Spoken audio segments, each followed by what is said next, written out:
চট্টগ্রামে এক যুগে বন্ধ হয়েছে ২১টি ট্যানারি। সীমাবদ্ধতা নিয়ে টিকে আছে কেবল একটি।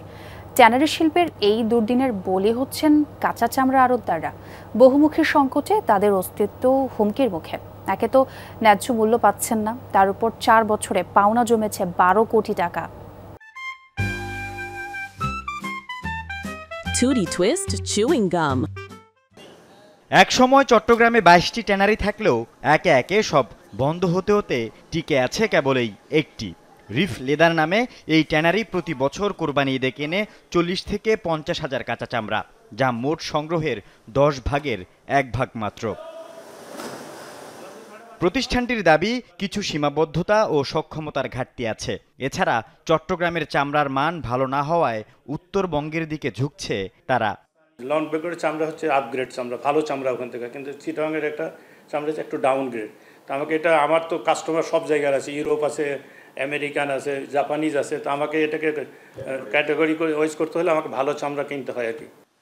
অথচ এ বছর চট্টগ্রামে সংগৃহীত কাঁচা চামড়ার পরিমাণ প্রায় ৪,০৭,০০০। রিফ লেদারের না কেনা বাকি সব চামড়া বিক্রির জন্য একমাত্র ভরসা ঢাকার ট্যানারিগুলো। বিকল্প নেই জেনে সুযোগ নেয় তারা। প্রতি বছর লোকসান গুনতে হয় চট্টগ্রামের আড়তদারদের। আমাদের সাথে এখনও ট্যানারি মালিকেরা কোনো যোগাযোগ করে না, কোনো খবরও নেয় নাই, এবং সরকারের নির্ধারিত যেই দাম দিচ্ছে ওই দামে কিনবো কিনে এই পর্যন্ত আমাদেরকে এখনো জানায় নাই। ৪,০০০ মতো মাল করা করছি, আজও ঢাকা ট্যানারি এখন পর্যন্ত আমাদের খোঁজ খবর নেয় নাই। যদি আরও 10টা ট্যানারি চট্টগ্রাম থাকতো তাহলে ৪০,০০০ আমরা কিন্তু আমরা সবাই ঢাকার উপর আর নিবে।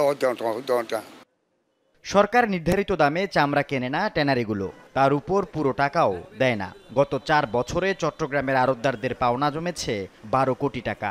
যেমন ট্যানারি মালিকরা এক্সপোর্ট করে একটা আপনার এলসির মাধ্যমে, তো ঢাকা টু চট্টগ্রাম একটা যদি লোকাল এলসি হয়ে যায় বা একটা চেকের মাধ্যমে যদি আমরা চামড়াগুলো বিক্রি করি, তাহলে ট্যানারি মালিকগুলো আমাদের সাথে এই আচরণগুলো করতে পারে না।